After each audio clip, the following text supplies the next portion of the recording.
Hey Ben, good morning. It's Sean. Just want to make my video this morning pretty much right away. I just woke up and did some Bible reading and did a little bit of work on surviving faith and survival games, and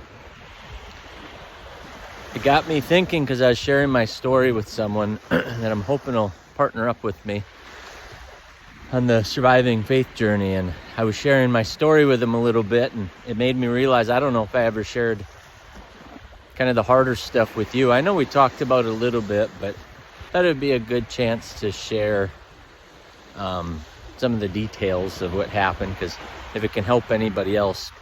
I don't know if you know this, when you guys bought me out the first time, it basically gave me the opportunity to retire.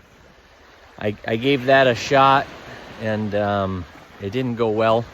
There was a time where I actually was searching on YouTube for retired young and miserable, so I could see if I was normal and if there were other people out there that, made it, did exactly what the American dream said. And there was actually hundreds of YouTube videos about it, so that helped a little bit, but it didn't get me out of the funk. The problem was I went from being called by hundreds of people who needed me, needed answers, needed updates, needed information, needed leadership, to absolutely nobody calling. When I moved to Florida and retired and then sold half the company to you and the other owners, I basically vanished. My son was at the age where, he's a teenager and he's got friends and he's busy, and my wife is really good at staying busy and just doing meaningful stuff, and she's a very content person. So that left me sitting alone. And as you know, I've got this arthritis thing. So at the same time, I was on the carnivore diet.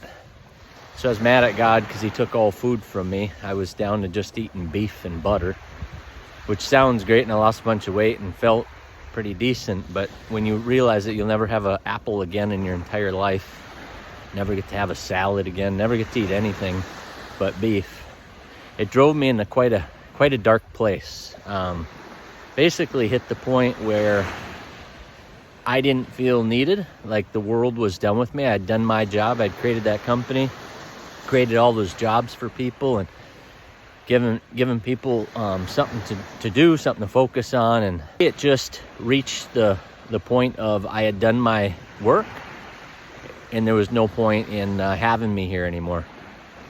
And I know that's the devil talking. I know the devil told me not to tell you about it because I didn't want to sound like, oh, poor Sean, gave millions of dollars to retire and now he's regretting it already.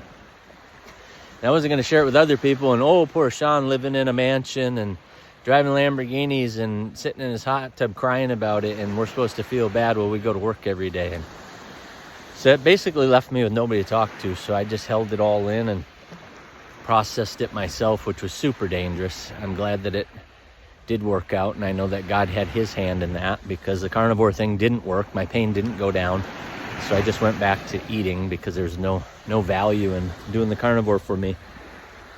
I just wanted to share how bad it got, how dark it got. The fact that I was capable of achieving everything I had ever dreamt of times 10, but sat there in a hot tub wondering why bother to get up tomorrow morning.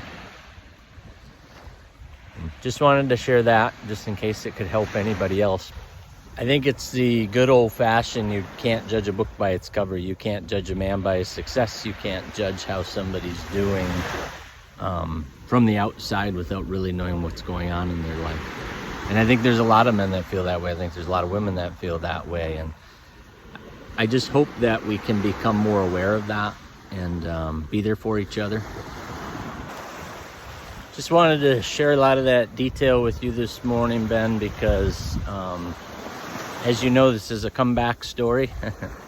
Things do get better, and I think you have to understand how bad it was before I share tomorrow what changed all of that. Love you, brother. You have a good day. Have a blessed day.